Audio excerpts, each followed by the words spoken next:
The guy tells me the other day that there's a big discussion about why I wore sunglasses. Well, I had a bump on my eye, and a massive red face, so I wanted to disguise it. There's Roy's touch. Look, come on, Roy, you're better than that. Go! Oh. I'm genuinely let's start again. Which one? Well, how many were there? They only had 2 shots at goal. One was a penalty, and one was a striker goal our goalkeeper saved. So what decision are we talking about? Okay. So let's not take the piss here. Fluent in 5 languages, Roy Hodgson has coached 16 different clubs and 4 national teams. Remarkably, at 76, he's still managing Crystal Palace in the Premier League. In today's video, we'll explore Hodgson's Ultimate 11, featuring players from his outstanding career.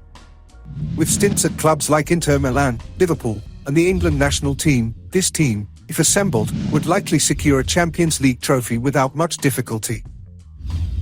Starting off in net is the one and only cycling GK, Ben Foster, who played for Roy 59 times, which included 39 appearances at West Brom, 17 appearances at Watford and 3 appearances in the England national team. And here is what he thinks about Roy Hodgson. I've worked with Roy before. I've been with Roy at England and West Brom, and I know exactly what I'm going to get from Roy, and I'll take that all day long. You know, like I say, everybody knows their job, everybody knows their roles. Occupying the left-back position for this team is none other than Roberto Carlos. Hodgson gave Carlos his Inter Milan debut and played under Roy 24 times. And when Roy goes back to Italy, he is famously known as the guy who sold Roberto Carlos. Carlos was sold for £6 million to Real Madrid, where he won the Champions League 3 times.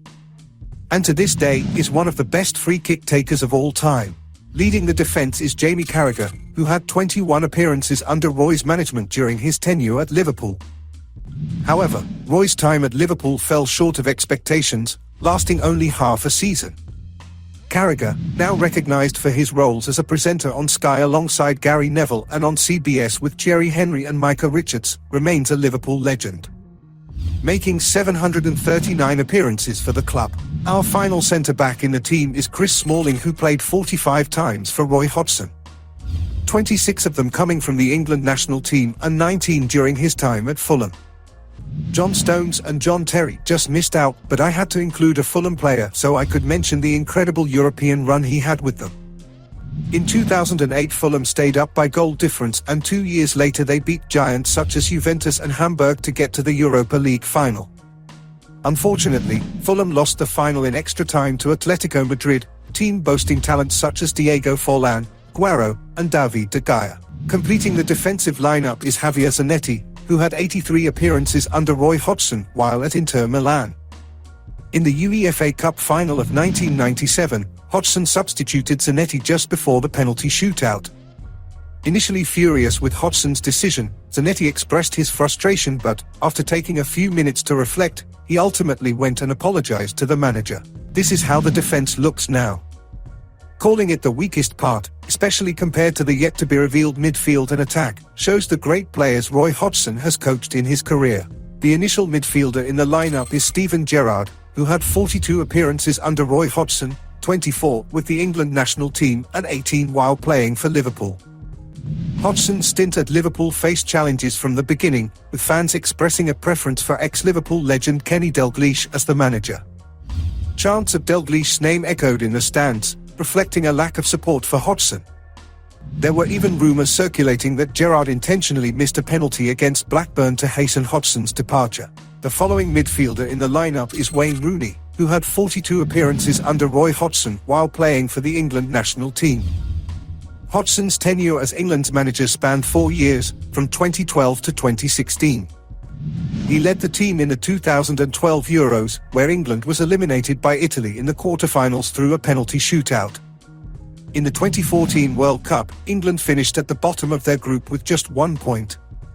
The tipping point occurred during the 2016 Euros, as England faced an early exit in the round of 16, losing to Iceland, with Rooney scoring the only goal for England. The next player in the side is Andrea Pirlo, emerging in Hodgson's second stint at Inter Milan, developed at the San Siro. Despite playing under Hodgson only 3 times, Pirlo's remarkable career with AC Milan, Juventus, and Italy solidified his status as one of football's best deep-lying playmakers. Their connection didn't hinder Pirlo from executing a Panenka against Hodgson's England side in the 2012 Euros though, securing a 4-2 penalty victory. The final player featuring in midfield, with versatility to play across all positions, is Roberto Baggio, excelling in set pieces, dribbling, goal scoring, and displaying an extraordinary touch. Baggio played under Roy 5 games during his second spell at Milan. This is the current state of the team, and we still have to include 2 world-class strikers. But before we get into the attackers, if you've learned something new from this video, subscribing to the channel would be greatly appreciated. Returning to the video, the first striker in the squad is none other than Ronaldo Nazario, who played under Roy 5 times during his time at Inter Milan.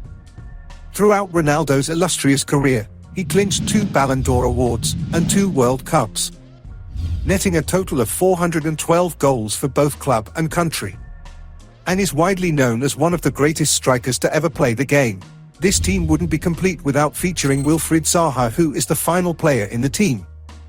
Zaha, with 140 appearances at Palace under Hodgson, initially represented England twice for Roy before opting for the Ivory Coast.